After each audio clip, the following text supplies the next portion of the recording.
Hello everyone. Today we have a new poem in English literature, that is If, written by Rudyard Kipling. The poem If by the India-born British Nobel laureate poet Rudyard Kipling is a poem of ultimate inspiration that tells us how to deal with different situations in life. The poet conveys his ideas about how to win this life and, after all, how to be a good human being. Rudyard Kipling was an English writer and poet. Most of his ideas were from India. He had an extraordinary way of narrating stories. The Jungle Book was one of his hits. The poem If by Rudyard Kipling is a bundle of suggestions from a father to his son. In the poem, the poet tells his son how to cope with different situations in the life ahead. The poem is divided into 4 stanzas having 8 lines each. Now let's start the poem.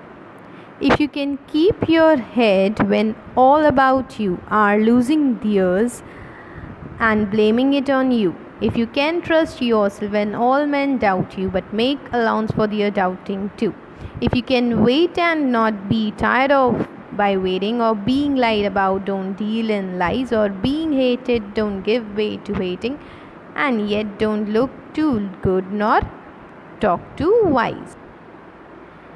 In stanza 1, the poet tells his son that he should keep calm and patient when others do fail and put the blames on him. He should trust himself when all others doubt him. However, he should also make a room for their doubts and try understanding what made them doubt him. In the 5th line, the poet says that one should wait patiently for success and should never be tired by waiting, because success comes to those who work hard and remain patient. Next, the poet tells his son that other people will often tell him lies. However, he should never lie in his life and always remain truthful. Others will hate him, but he should never hate them back and rather spread love. In the last line, the poet advises him to neither look too good nor talk too wise, because if he acts upon all the advices the poet gave above, he will look too good and wise among the common people. Next stanza. If you can make one heap of all your winnings and risk it on one turn of pitch and toss and loss, and start again at your beginnings and never breathe a word about your loss, if you can force your heart and nerve and sinew to serve your turn long after they are gone, and so hold on when there is nothing in you except the will which says to them, hold on. In this stanza, the poet says that he should dream big but never make the dreams his master. Similarly, he should think good about goals, future, etc., but never make thoughts his aim, because in order to succeed in life, one has to work hard. Mere dreaming and thinking will never lead one to the path of success. Hence, one should dream of goals and think of a better future, and at the same time should work hard to achieve them.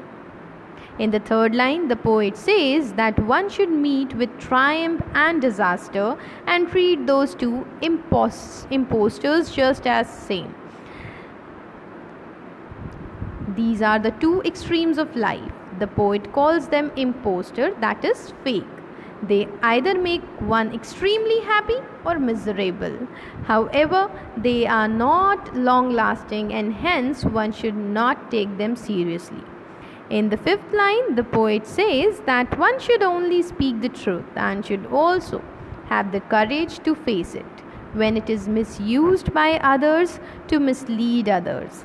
He should also have the courage to see the things built by him in broken condition and try rebuilding them with worn out tools, that is, with what energy or skills you have.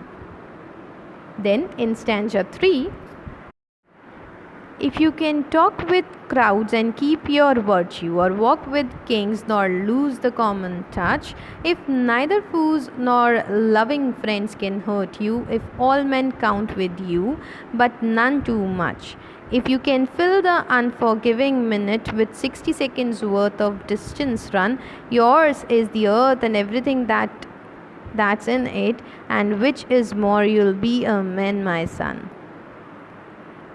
In stanza 3, the poet says that one should make one heap of all the achievements one has made and then take big risk.